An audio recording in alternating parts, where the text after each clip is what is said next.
بسم اللہ الرحمن الرحیم۔ عزیز طلباء السلام علیکم۔ میں آپ کی اردو کی ٹیچر عثمان ناہید آپ کے لیے دعا گو ہوں اور امید ہے آپ سب لوگ خیر و عافیت سے ہوں گے۔ آج ہم نے بیٹا نعت پڑھنی ہے۔ نعت کا مطلب آپ کو پتہ ہے کہ آپ صلی اللہ علیہ وسلم کی تعریف میں جو الفاظ لکھے جاتے ہیں، جو اشعار لکھے جاتے ہیں، اسے ہم نعت کہتے ہیں۔ اور آج کی جو ہم نے نعت پڑھنی ہے، اس کو لکھنے والے، اس کے شاعر امیر منائی ہیں۔ نعت شروع کرنے سے پہلے ہم تھوڑا سا امیر منائی کا جو ہے ان کا تعارف دیکھ لیں، کیونکہ آپ کو پتہ ہے کہ ان کے شاعر یا مصنف کے تعارف میں سے سوالات آتے ہیں، تو ہم اب آتے ہیں امیر منائی کے تعارف کی طرف۔ یہ جو آپ تصویر دیکھ رہے ہیں یہ ہمارے شاعر ہیں امیر منائی۔ 1832 میں لکھنؤ میں پیدا ہوئے اور آپ کے والد کا نام مولوی کرم محمد تھا۔ آپ حضرت مخدوم شاہ مینا لکھنوی کی اولاد سے تھے، اسی لیے اپنے نام کے ساتھ منائی لکھتے تھے۔ اپنی ابتدائی تعلیم مفتی سعد اللہ رام پوری سے حاصل کی، پھر اس طرح بعد میں اپنی جو ہے باقی کی تعلیم جو تھی فرنگی محل کے مدرسے میں مکمل کی۔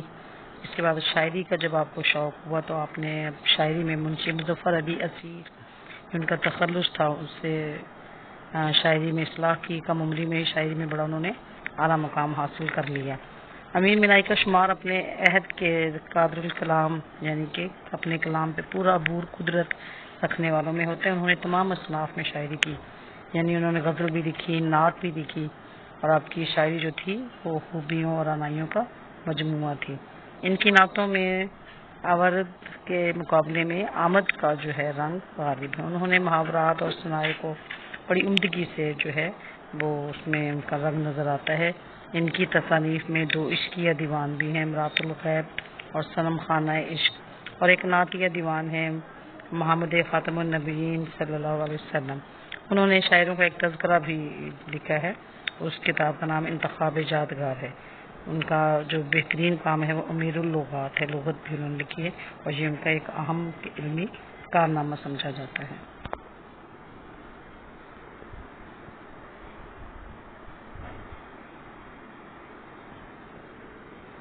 اب ہم آتے ہیں نعت کی طرف۔ نعت کا پہلا شعر ہم پڑھتے ہیں کہ شاعر کہتے ہیں کہ صبا بے شک آتی مدینے سے تو ہے، کہ تجھ میں مدینے کے پھولوں کی بو ہے۔ صبا کا مطلب ہے صبح کی ہوا، اور بو سے مراد خوشبو ہے۔ شاعر جہاں آپ صلی اللہ علیہ وسلم کی تعریف بیان کرتے ہوئے اور صبح کی ہوا سے مخاطب ہے، وہ کہتے ہیں کہ صبح کی ہوا جو ہے اس کی خوشبو اور اس کے جو ٹھنڈک ہے اس میں ایک عجیب سی لطافت ہوتی ہے جو دماغوں کو معطر کرتی ہے، دلوں کو سکون دیتی ہے۔ شاعر کہتا ہے ویسے تو ہر صبح کی ہوا جو ہے وہ دلوں کو سکون اور ٹھنڈک مہیا کرتی ہے، لیکن شاعر کہتا ہے کہ اے ہوا، جب تو مدینے سے ہو کر آتی ہے تو تیرے اندر جو پھولوں کی خوشبو ہوتی ہے وہ ہمیں اس بات کا پتہ بتاتی ہے کہ تو ضرور مدینے سے ہو کر آئی ہے۔ اور شاعر کہتا ہے کہ جب یہ ہوا چلتی ہے تو ہمیں اپنے آنکھوں کے سامنے مدینہ نظر آتا ہے، اور جو آپ صلی اللہ علیہ وسلم سے محبت کرنے والے لوگ ہیں وہ فوراً پہچان لیتے ہیں کہ یہ ہوا جو ہے مدینے سے ہو کر آئی ہے، کیونکہ شاعر کہتے ہیں کہ اے ہوا، جب تو مدینے کی گلیوں سے ہو کر آتی ہے، جب تو گنبد خضرا کو چھو کر آتی ہے تو تیرا رنگ ڈھنگ اور تیری خوبصورتی اور تیری لطافت اور تیری خوشبو ہی الگ ہوتی ہے۔ دوسرے شعر کی طرف آئیں، شاعر کہتے ہیں کہ سنی ہم نے طوطی و بلبل کی باتیں، تیرا تذکرہ ہے تیری گفتگو ہے۔ اس میں شاعر جو ہے وہ طوطی اور بلبل، 2 خوش آواز پرندوں کا ذکر کرتے ہوئے کہتے ہیں، بتاتے ہیں کہ یہ پرندے بھی آپ صلی اللہ علیہ وسلم کی تعریف بیان کرتے ہیں، اور تذکرہ مطلب بھی ذکر کرنا اور گفتگو باتیں کرنا۔ یہاں شاعر جو ہے وہ اللہ کے آخری نبی صلی اللہ علیہ وسلم کا ذکر بلند کرتے ہوئے کہتے ہیں کہ انسان ہی آپ صلی اللہ علیہ وسلم کی تعریف بیان نہیں کرتے، صرف آپ سے محبت اور عشق کا اظہار جو ہے صرف انسان ہی نہیں کرتے بلکہ پرندے بھی آپ کی تعریف بیان کرتے ہیں۔ شاعر کہتا ہے کہ جب میرا ایک باغ سے گزر ہوا تو میں نے 2 پرندوں کو آپس میں بات کرتے ہوئے سنا، تو مجھے پتہ چلا کہ وہ آپ صلی اللہ علیہ وسلم کی مدح افزائی کر رہے تھے۔ تو شاعر کہتا ہے کہ انسان تو ایک طرف، پرندے بھی آپ صلی اللہ علیہ وسلم کی تعریف بیان کرتے ہیں، آپ کا ذکر کرتے ہیں اور آپ کی گفتگو کرتے ہیں۔ شاعر اس میں یہ بتانا چاہ رہے ہیں کہ صرف انسانوں کو ہی آپ سے پیار نہیں تھا، آپ صلی اللہ علیہ وسلم انسانوں کے علاوہ جانوروں اور پرندوں سے بھی محبت کا اظہار کرتے تھے، اسی طرح یہ پرندے بھی آپ صلی اللہ علیہ وسلم سے اپنی محبت کے اظہار اشعار میں یا آپ کی گفتگو کر کے بیان کر رہے ہیں۔ تیسرے شعر کی طرف آتے ہیں۔ شاعر کہتے ہیں کہ جیوں تیرے در پر، مروں تیرے در پر، یہی مجھ کو حسرت، یہی آرزو ہے۔ شاعر یہاں پہ اپنی بے پناہ محبت کا، اپنے عشق کا اظہار کرتے ہوئے بیان کرتے ہیں کہ مجھے آپ صلی اللہ علیہ وسلم سے جو محبت ہے، اور وہ یہ محبت میرے دل میں ایک خواہش کو پیدا کرتی ہے، اور وہ خواہش یہ ہے کہ میری زندگی کے جتنے بھی دن ہیں میں آپ صلی اللہ علیہ وسلم کے در پر، در کا مطلب ہے چوکٹ، دروازہ، وہیں پہ میں اپنے دن جو ہے زندگی کے وہاں گزاروں، مروں تیرے در پر، اور جب مجھے موت آئے تو اس وقت بھی در مصطفیٰ مجھے نصیب ہو، میری مقدر میں اے اللہ آپ صلی اللہ علیہ وسلم کا در لکھ دے، آپ کی چوکھٹ پہ میں اپنی زندگی کے دن بھی گزاروں، اور مجھے جب موت آئے تو آپ صلی اللہ علیہ وسلم کے در پر ہی آئے، یہی مجھ کو حسرت، یہی آرزو ہے۔ شاعر کہتا ہے کہ انسان اپنے دل میں جیتے جی بہت سی خواہشات جو ہے بسا لیتا ہے، کسی کو دنیا کے مال و دولت کی خواہش ہوتی ہے، کسی کو جو ہے وہ بادشاہت اور اس کو اور چیزیں چاہیے ہوتی ہیں، لیکن شاعر کہتا ہے کہ مجھے دنیاوی کسی چیز کی جو ہے وہ خواہش نہیں ہے، اگر میرے دل میں اگر خواہش ہے تو آپ صلی اللہ علیہ وسلم کے در پر جینے اور مرنے کی خواہش ہے، اور شاعر یہی دعا اللہ تعالیٰ سے کرتا ہے کہ کاش جو آپ صلی اللہ علیہ وسلم کا در ہے، جو چوکھٹ ہے، وہ اس کے نصیب میں ہو۔ اگلے شعر کی طرف آئیں۔ شاعر کہتا ہے کہ جمے جس طرف آنکھ، جلوہ ہے اس کا۔ جلوہ کا مطلب ہے نظارہ، اس کا مطلب آپ صلی اللہ علیہ وسلم کے لیے لفظ استعمال کیا ہو۔ شاعر کہتا ہے کہ جمے جس طرف آنکھ، جلوہ ہے اس کا، جو یکسو ہو دل تو وہی چار سو ہے۔ جلوہ کا مطلب نظارہ، اس کا مطلب آپ صلی اللہ علیہ وسلم کی طرف اشارہ کیا گیا ہے۔ یکسو کا مطلب ہے ایک طرف پورا دھیان دینا، یکسو ہونا، توجہ کرنا۔ چار سو کا مطلب ہے ہر طرف، چاروں طرف، جہاں بھی نظر جائے۔ تو اس شعر میں بھی شاعر آپ صلی اللہ علیہ وسلم سے محبت اور عقیدت کے اظہار کرتے ہوئے کہتے ہیں کہ جب کسی کے دل میں، جب کوئی شخص اپنے دل میں کسی محبوب کو بسا لیتا ہے تو پھر وہ جس طرف بھی دیکھتا ہے اس کو اپنا محبوب ہی نظر آتا ہے، اس کے دل دماغ پہ اس کے محبوب کی پرچھائی ہوتی ہیں۔ اور شاعر آپ صلی اللہ علیہ وسلم سے، چونکہ آپ صلی اللہ علیہ وسلم سے محبت رکھتا ہے اور عشق رکھتا ہے، تو کہتا ہے کہ میں جس طرف بھی آنکھ اٹھاتا ہوں مجھے آپ صلی اللہ علیہ وسلم کا ہی جلوہ اور نظارہ دکھائی دیتا ہے، مجھے ہر طرف مجھے حضور ہی نظر آتے ہیں، اور جب میں اپنے دل کو دل جمی کے ساتھ میں کسی ذات کی طرف اگر میں توجہ کرتا ہوں تو وہ ذات صرف آپ صلی اللہ علیہ وسلم کی ہی ہے۔ شاعر کہتا ہے کہ میری آنکھ جدھر بھی اٹھتی ہے آپ صلی اللہ علیہ وسلم کی ذات گرامی ہی مجھے دکھائی دیتی ہے، کیونکہ محبوب جب دل میں بس جائے تو آنکھوں میں نظارہ جو ہے وہ محبوب کا ہی ہوتا ہے۔ تو شاعر کے دل میں چونکہ آپ صلی اللہ علیہ وسلم کی محبت اور عشق ہے، تو شاعر کہتا ہے کہ میں جس طرف بھی آنکھ اٹھاتا ہوں، میں جدھر بھی دیکھتا ہوں، مجھے آپ صلی اللہ علیہ وسلم کے علاوہ کوئی اور شخص یا کوئی اور ہستی نظر نہیں آتی۔ تیری راہ میں خاک ہو جاؤں مر کر، یہی میری حرمت، یہی آبرو ہے۔ اس شعر میں شاعر نے پھر وہی جو ہے خواہش کا اظہار کیا جو اس نے پہلے کہا تھا کہ آپ صلی اللہ علیہ وسلم کے در پہ موت آئے اور زندگی کے دن بھی وہیں گزرے۔ تو شاعر اب اس شعر میں کہتا ہے کہ تیری راہ میں خاک ہو جاؤں مر کے، خاک ہو جانا، ختم ہو جانا، اپنی جان کو جو ہے وہ محبوب کے قدموں میں وار دینا۔ حرمت، حرمت کا مطلب ہے عزت، اور آبرو کا مطلب بھی عزت احترام ہے۔ تو شاعر کہتا ہے کہ میرے دل کی خواہش ہے کہ میں آپ صلی اللہ علیہ وسلم کے بتائے ہوئے راستے پہ ہی چلوں، اور آپ کی جو ہے صراط مستقیم پہ، وہ راستہ جو آپ نے دکھایا اس پر چلتے ہوئے ہی مجھے موت آئے، کیونکہ اللہ تعالیٰ کا فرمان ہے کہ نبی اپنی طرف سے کچھ نہیں کہتے، جو جس نے نبی کی بات پہ کی اطاعت، جس نے نبی کی اطاعت کی اس نے میری اطاعت کی۔ تو اس سلسلے میں شاعر اسی بات کو جو ہے شعر میں بیان کرتے ہوئے کہتے ہیں کہ میری یہ خواہش ہے کہ میں آپ سے، میری جو زندگی ہے وہ آپ کی اطاعت اور فرما برداری میں گزرے، اور جیسے اللہ تعالیٰ نے فرمایا کہ جو نبی تمہیں دیں وہ لے لو، اور جس سے وہ منع کریں ان سے منع ہو جاؤ، باز آ جاؤ۔ تو شاعر اسی محبت کا اظہار کرتے ہوئے کہتا ہے کہ دعا کرتا ہے اللہ سے کہ اے اللہ مجھے اس راستے پر چلا جس پہ چلنے کی آپ صلی اللہ علیہ وسلم نے تاکید اور تلقین کی ہے۔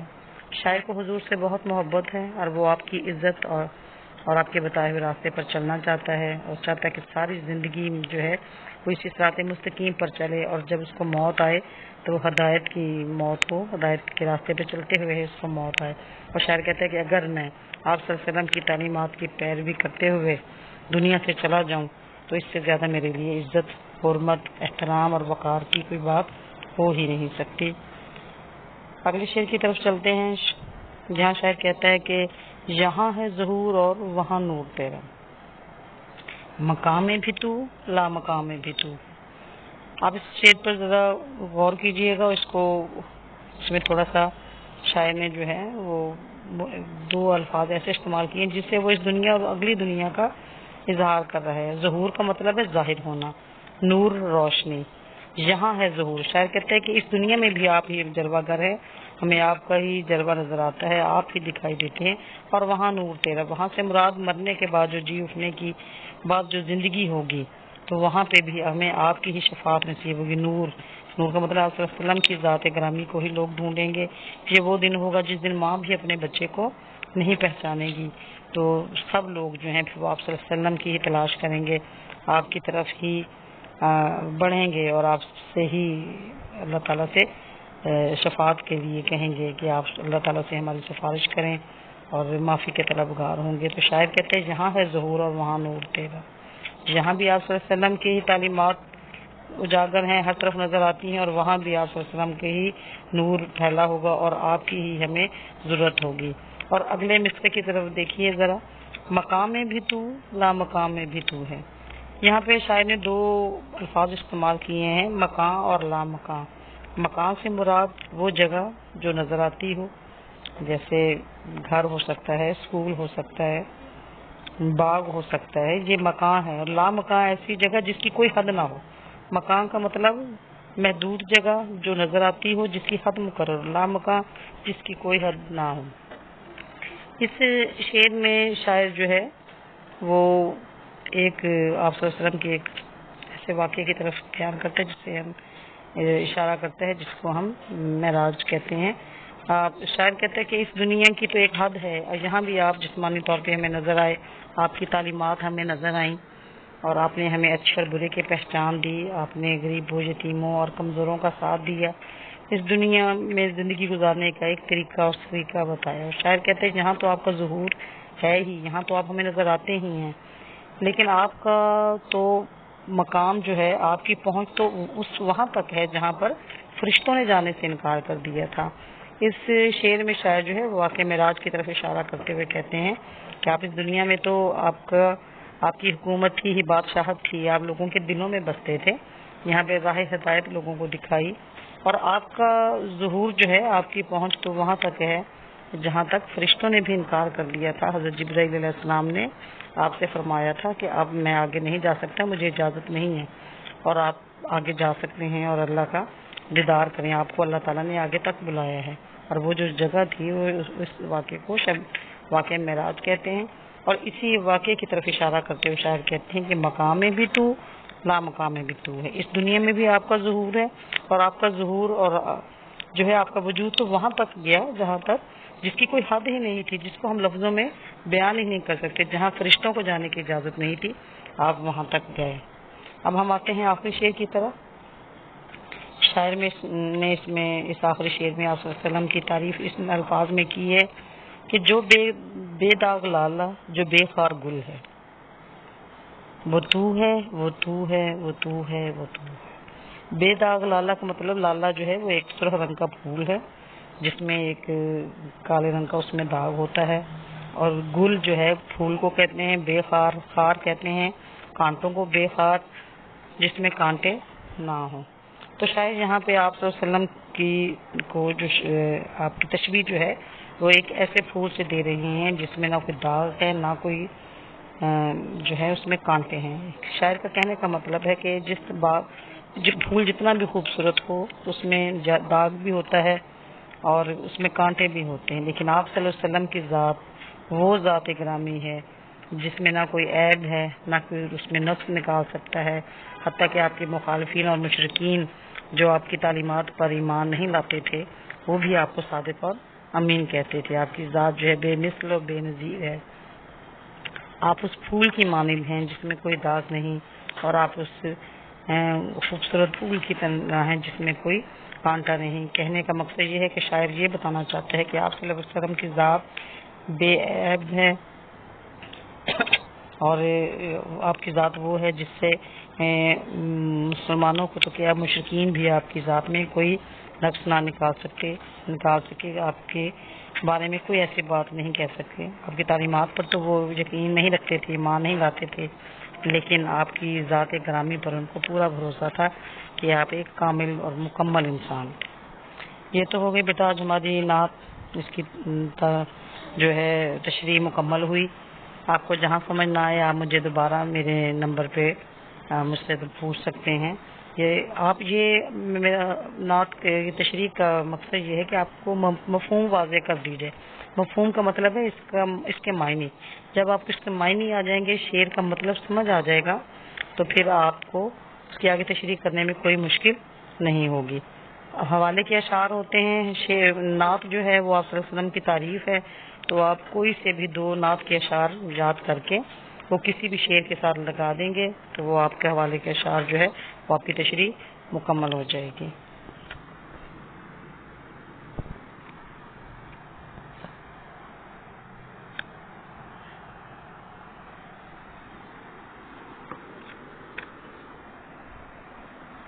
جی، نعت کی تشریح بھی ہو گئی، اب ہم سوالات کی طرف آتے ہیں۔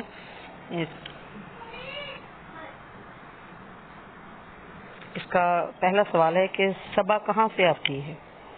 تو اس کا جواب ہے صبا مدینے سے ہو کر آتی ہے۔ دوسرے سوال کی طرف آ جائیں کہ پھولوں میں کس کی خوشبو ہے؟ تو اس کا جواب ہے پھولوں میں مدینے کی خوشبو ہے۔ تیسرا سوال ہے کہ شاعر کے دل میں کیا حسرت اور آرزو ہے؟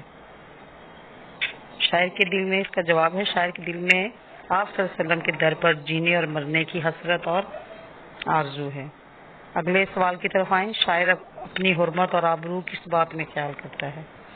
اس کا جواب ہے شاعر اپنی حرمت اور آبرو آپ کے بتائے ہوئے راستے پر چلنے میں خیال کرتا ہے، اور وہ کہتا ہے کہ اگر مجھے آپ کے بتائے ہوئے راستے پر چلتے ہوئے موت آ جائے تو اس سے بڑھ کر میرے لیے حرمت اور آبرو کی بات کیا ہوگی۔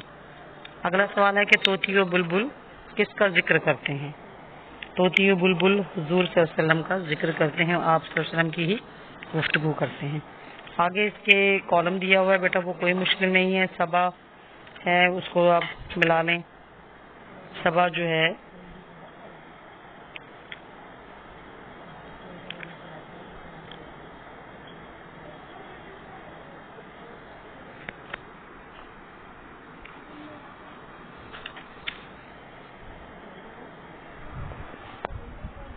جی، اگر آپ کالم ہے اس کو دیکھ لیں، اس کو ملا لیں کالم کو، اور اس کے علاوہ ہم نے اور کوئی سوال نہیں کرنا۔ اعراب جو ہیں وہ ہم 10ویں جماعت میں اعراب کا سوال کرتے ہیں۔ اس میں نعت کی ردیف پوچھی ہے۔ ردیف سے مراد وہ لفظ جو تبدیل نہیں ہوتے، وہ ایک ہی رہتے ہیں، اور قافیہ جو ہے وہ تبدیل ہوتا رہتا ہے۔ اس میں جو ہے ردیف جو ہے وہ ہے، اور جو اس کا قافیہ ہے وہ تو، بو، گفتگو، آرزو، 400 یہ اس کے قافیہ ہیں۔ یہ تھا آج کا ہماری نعت تھی جو ہم نے مکمل کر لی، اور اب آپ جو ہے اس کو ایک بار دہرائی کی ضرور کریں، اور جہاں آپ کو مشکل پیش آئے آپ مجھ سے پوچھ سکتے ہیں۔ اپنا خیال رکھیے گا، اپنے گھر والوں کا، اپنے آس پاس والوں کا خیال رکھیں۔ اللہ آپ کا حامی و ناصر ہو۔ اللہ حافظ۔